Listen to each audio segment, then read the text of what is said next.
नमस्कार, MT talk show में आपका स्वागत है। मैं हूं प्रिया सिंह। लोकसभा का चुनाव अब नजदीक है। अगले साल 2024 में लोकसभा का चुनाव है और हर दल के नेता लोकसभा क्षेत्र में जाकर जनता के बीच अपने मुद्दे रख रहे हैं। इसी क्रम के साथ आज हमारे साथ हैं इलाहाबाद लोकसभा से लोकसभा की तैयारी कर रहे दिवाकर प्रताप सिंह जी। आपको बता दें, कुंवर दिवाकर प्रताप सिंह जी पूर्व प्रधानमंत्री वीपी सिंह के परिवार से संबंध रखते हैं। आइए जानते हैं इलाहाबाद लोकसभा के बारे में वे क्या सोचते हैं। दिवाकर जी, आपका हमारे टॉक शो में बहुत बहुत स्वागत है। थैंक यू बहन जी, नमस्कार। सबसे पहले तो हम आपसे यह जानना चाहते हैं कि आप बीजेपी से चुनाव की तैयारी कर रहे हैं, जबकि आपके परिवार से पुरुष ऐतिहासिक वीपी सिंह जी प्रधानमंत्री रह चुके हैं और वे काफी सेक्युलर विचारधारा के थे।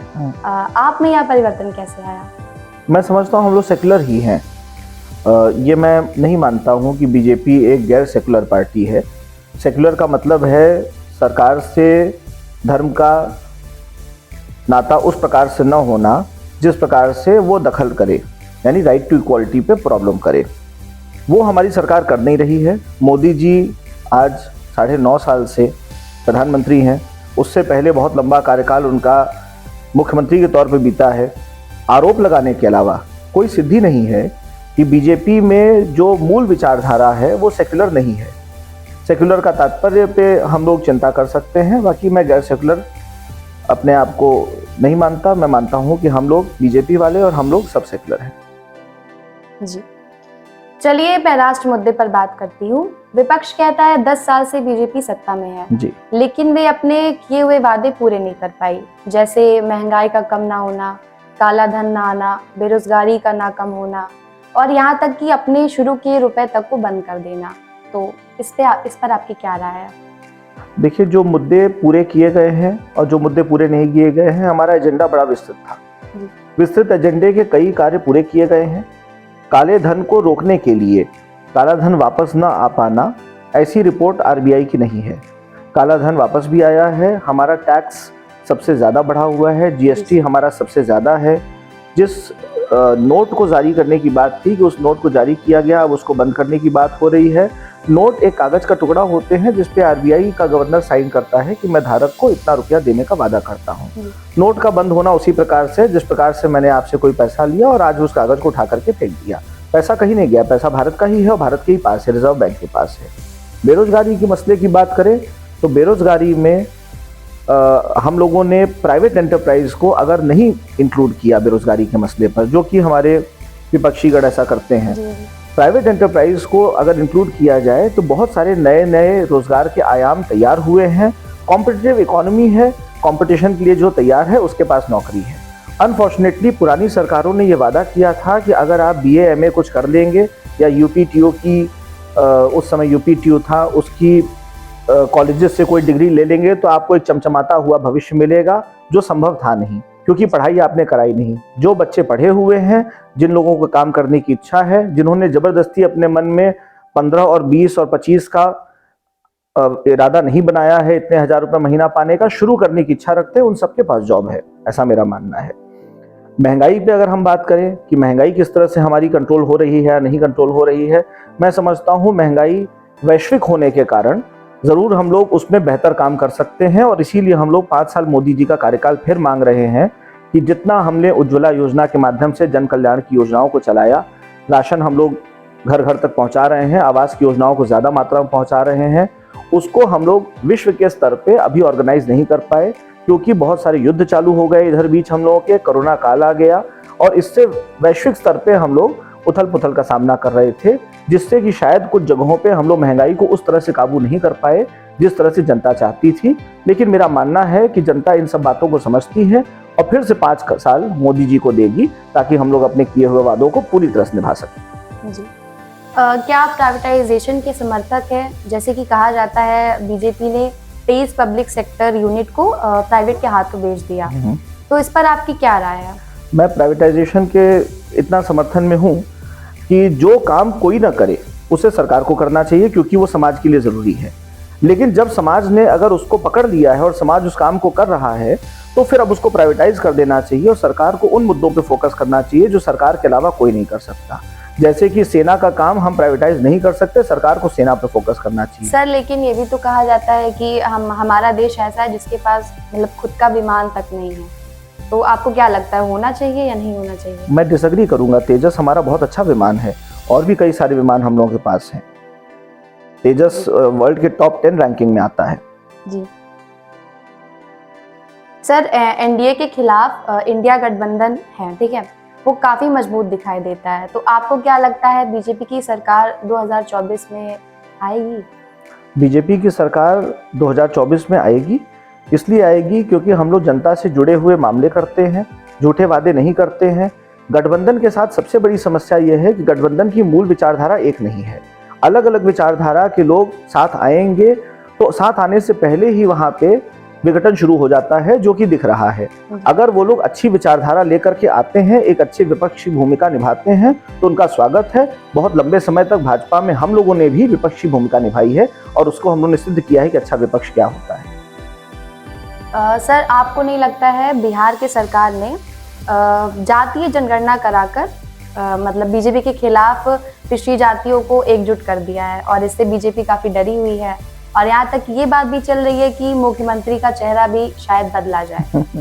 जी जी, देखिए इस तरह के राजनीतिक उतार चढ़ाव और दावे करने और पैतरेबाजी, ये राजनीति में कोई नया विषय नहीं है। इस तरह के विषय पहले भी उठते रहे हैं, आगे भी उठते रहेंगे। जातीय जनगणना के नाम पर लोगों को भड़काने का काम अगर कोई पार्टी करती है तो वो गलत करती है।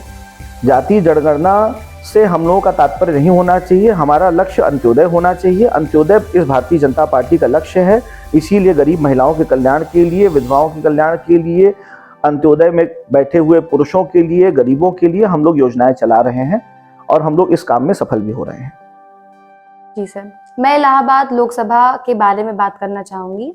सर आपको क्या लगता है जैसे पांचों विधानसभा में आप क्या समस्या देखते हैं? क्या उसमें कोई प्रॉब्लम है जो ठीक होनी चाहिए आपके हिसाब से? बहुत सारी समस्याएं हैं, बहुत सारी समस्याएं हैं और मुख्य समस्या जिनके निराकरण की आवश्यकता है वो हम लोगों की मूलभूत समस्या है। ये एक बड़े चिंता का विषय है कि हम लोग अभी भी रोडों के नेटवर्क पे उतना अच्छा काम गांवों के अंदर नहीं कर पाए हैं जितना हमें करना चाहिए। अभी हम लोग पानी की व्यवस्था भी उतनी अच्छी नहीं कर पाए हैं। बात अलग है कि ऊपर से पानी नहीं बरसा, उसकी व्यवस्था हम लोग को करनी चाहिए। बिजली, पानी, सड़क, ये मूल समस्या हमारी इस समय है। उसके अलावा कई जगहों पे अधिकारियों का रिस्पॉन्सिव न होना, ये भी हमारी एक समस्या है। नीचे से ऊपर तक सूचना का सही प्रसार न होना। जैसे आपने मुझसे कुछ बात पूछी और मैं उसको लिपापोती में कर दूं कि कोई काम नहीं बचा हुआ है, तो ये झूठ है। इस तरह के झूठ को करने वाले लोग कभी जमीनी हकीकत को ऊपर तक नहीं पहुंचाएंगे और जमीन पे काम ऊपर से पैसा आने के बावजूद नहीं होगा। योगी जी इन सब कामों को बहुत अच्छे से हैंडल कर रहे हैं। हमारे यमुना पार में इंडस्ट्रीज लगने की बात शुरू हो गई है, जमीन अधिग्रहण शुरू हो गया है। उससे जरूर हम लोग बेरोजगारी अपने लोकल लोगों की भी दूर कर पाएंगे। जो एंसिलरी यूनिट्स हैं, यानी एनटीपीसी के बगल में बहुत सारे छोटे छोटे लोग चाय अपनी बना रहे हैं, कोई होटल चला रहा है, वो एंसिलरी यूनिट्स भी हमारे बढ़ेंगे। पर्यटन के ऊपर भी हमारा विशेष फोकस है, लेकिन जमीनी स्तर पे उस पर अभी काम हम लोग शुरू नहीं कर पाए हैं, क्योंकि पर्यटन आप जानती होंगी कि स्टेट सब्जेक्ट है। ये जितने स्टेट सब्जेक्ट्स हैं वहां पे हम कमजोर हैं। मोदी जी के कार्यकाल में जो हमारी जनता चाहती है यहाँ से अपने सांसद के माध्यम से दिल्ली में काम कराना, चाहे वो विदेश मंत्रालय हो, चाहे वो गृह मंत्रालय हो, चाहे वो आर्टिकल 370 हो, चाहे राम मंदिर हो, चाहे हमारी सुरक्षा का व्यवस्था का मामला वो हो रहा है। और मोदी जी का अच्छा गाइडेंस भी योगी जी को मिल रहा है। मैं इस बात पे भी एक पॉइंट कहना चाहूँगा कि मोदी जी योगी जी में विशेष सामंजस्य है, इसलिए योगी जी को हटाने का सवाल ही नहीं उठता है। विपक्ष अपने काम कर रहे हैं, उनको विघटनकारी कार्य नहीं करना चाहिए, सकारात्मक कार्य करना चाहिए। इसलिए जो हम लोगों ने एक नारा बनाया हुआ है डबल इंजन की सरकार, मैं अक्सर हाँ ये कहता हूँ कि डबल इंजन हमारा अच्छा है, बोगी भी हमारी अच्छी हो जाएगी तो काम भी अच्छा होगा। जहाँ जहाँ लोकल नेतृत्व हमारा मजबूत है वहाँ वहाँ हम लोग बहुत अच्छा काम कर रहे हैं। सर आपको क्या लगता है जो वर्तमान सांसद हैं रीता जोशी जी, क्या वो इलाहाबाद का विकास करने में कामयाब रही या नहीं? मेरे विचार से विवादास्पद प्रश्न हो जाएगा, ये जनता से पूछना चाहिए। मैंने यह बात जरूर कह दी कि हम लोगों को मूलभूत सुविधाओं पे काम करना चाहिए। हमारा अगला सवाल है, टिकट एक को मिलेगा, 20 से 30 दावेदार होंगे, तो जो जिनको टिकट नहीं मिलेगी, क्या वे आपस में गुटबाजी करके आपके खिलाफ या किसी के भी खिलाफ नहीं हो सकते हैं? गुटबाजी तो वे करेंगे ही। ऐसा नहीं है कि जरूर करेंगे। जब हम लोग आपस में, खासतौर से भाजपा में एक विषय हम लोग रखते हैं, कुछ दो चार लोग नहीं भी रखते होंगे, मैं उनके बारे में नहीं जानता हूँ, हम लोग आपस में मिलते जुलते हैं, बातचीत करते हैं, एक दूसरे को समर्थन देते हैं। शादियों और अन्य कार्यक्रमों में एक दूसरे से जब मिलते हैं तो न सिर्फ ऊपर ऊपर से बल्कि दिल से भी एक दूसरे की मंगल कामना करते हैं। हमें समाज का काम चाहिए, सांसद तो कोई ना कोई होगा ही। सर, जैसे कहा जाता है यमुना पार में कोई एम्स नहीं है और मेजा से हंडिया तक को जोड़ने के लिए गंगा नदी पर कोई पुल नहीं है जी। तो इन सब चीजों का क्या समाधान है? और एक चीज, जैसे 12 में रिफाइनरी के लिए जमीन अधिग्रहित है लेकिन वो अभी तक बन नहीं पाई, तो इसका क्या समाधान है? इन सबको मैम जिस प्रकार से हम लोग को देखना चाहिए, हम लोग को उसको आदि से अंत तक के प्लानिंग पे देखना चाहिए। जिस जगह पे हम अटक रहे हैं वो बात पत्रकारों के माध्यम से समाज तक पहुंचनी चाहिए कि वो क्यों हम लोग अटक रहे हैं और हम लोग उसका समाधान किस प्रकार से कर सकते हैं। मगर मुख्य बात समग्र विकास के दृष्टिकोण से मैं कहना चाहूँगा कि हम लोगों की डिमांड एक रहती है, मेरी एक व्यक्तिगत डिमांड है कि हम लोग जमुना पार को एक अलग जिला घोषित करें। और अलग जिला जैसे ही घोषित होता है हम लोगों को एक जिला अस्पताल भी मिलता है, वो एम्स स्तरीय भी हो सकता है, आगे उससे बेहतर भी हो सकता है। अच्छा अस्पताल मिले हम लोगों को। हमारे जितने अधिकारी हैं, जिला अधिकारी हैं, चाहे जिला अधिकारी हो, चाहे पशु अधिकारी हो, चाहे खासतौर से शिक्षा अधिकारी हो, हमारे सब हमारे ज़मीन से अंत से ज़्यादा करीब हो जाएंगे। आप जानती हैं जहां हम लोग इस समय बैठे हुए हैं शहर में, यहाँ से हमारी लोकसभा का आखिरी छोर, चाहे वो शंकरगढ़ का हो चाहे कुराओं का हो, वो आखिरी छोर 90 किलोमीटर का है। और इसी तरह से गंगा पार में भी 50-60 किलोमीटर की आवश्यकता है। 150 किलोमीटर एक जिलाधिकारी नहीं पूरा कर सकता, एक चीफ डेवलपमेंट ऑफिसर नहीं पूरा कर सकता है। अगर हम लोग एक जिला बनाते हैं तो हम लोग डेवलपमेंट पब्लिक के पास ले जा पाएंगे और सभी चीज़ों को ज़्यादा अच्छे से कर पाएंगे। ये मेरे विचार से एक डेवलपमेंटल मॉडल है जिस पे हम लोग को चलना चाहिए। सर, आपको क्या लगता है जनप्रतिनिधि होने के बाद नेता लोग जनता से क्यों दूर हो जाते हैं? मेरे विचार से वो लोग हमेशा से ही जनता से दूर रहते हैं। उन लोगों के मन में शायद जनता के पास आने की इच्छा नहीं होती होगी, तो उनका सही रंग दिखाई दे जाता होगा। और जो जनता के पास रहते हैं, जिसमें कि एक बहुत अच्छा नाम हम लोग डिस्कस करते रहते हैं, श्री लाल बहादुर शास्त्री जी कभी जनता से दूर नहीं हुए। हमारे इलाहाबाद के थे, उस समय इलाहाबाद था। हमारे हेमवती नंदन बहुगुणा जी भी जमीनी नेता कहे जाते थे, मजदूरों की समस्या लेकर के चलते थे। मुख्यमंत्री होते हुए भी घर को कभी नहीं छोड़ा उन्होंने। तो जो छोड़ना चाहता है वो छोड़ सकता है और जो जमीन का है वो छोड़ नहीं सकता है। कुंवर दिवाकर प्रताप सिंह जी, अगर आप सांसद बनते हैं तो आप जनता को कितना समय देंगे? मैं 3 महीने दिल्ली में जो हमारा सत्र चलता है उसके अलावा पूरा समय ये मेरा घर है, यहीं रहूंगा।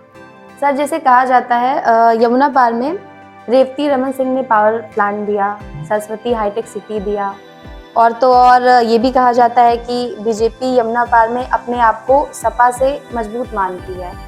मतलब वो मजबूत है या नहीं? जमुना पार की जनता, जितना मेरा आकलन है, बड़ी प्रबुद्ध जनता है जी।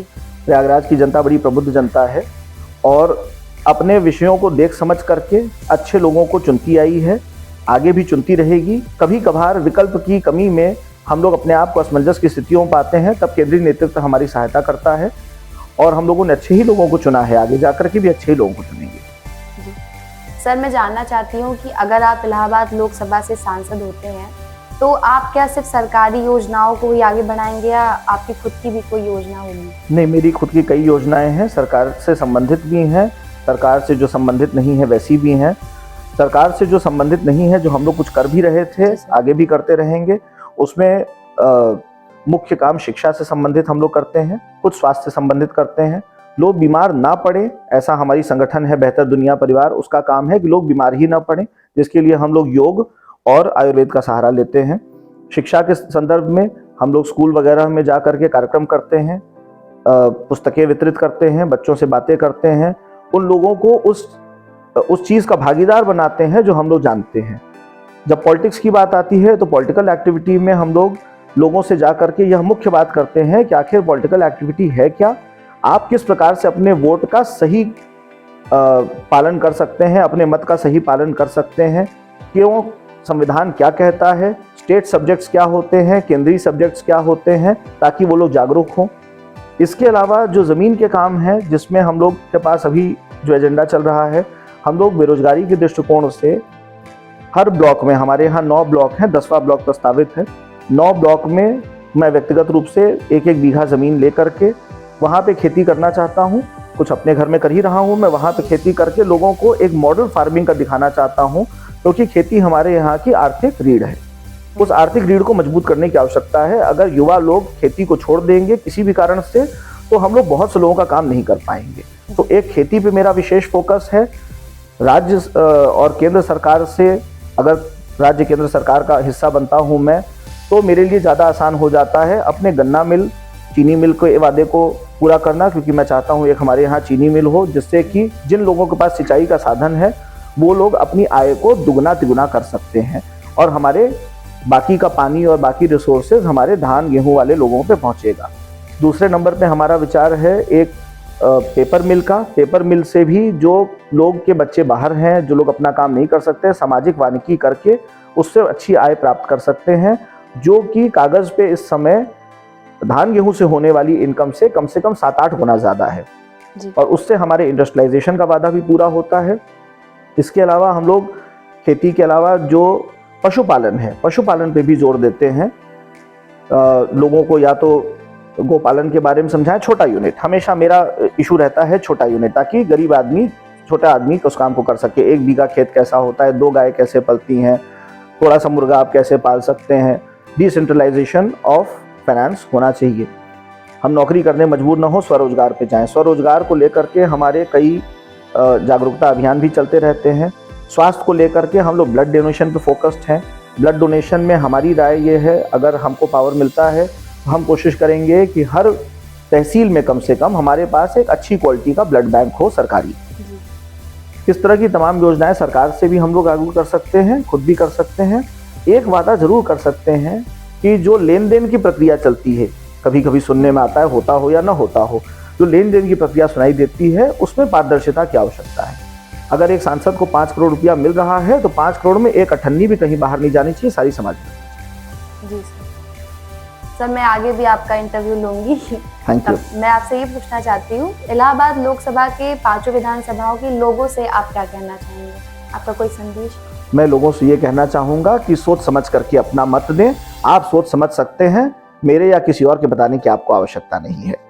जैसा कि आपने देखा, आज हमारे साथ थे इलाहाबाद लोकसभा से चुनाव की तैयारी कर रहे दिवाकर प्रताप सिंह जी, जिन्होंने खुलकर सारे मुद्दों पर बात किया और अपने प्लान्स के बारे में बताया।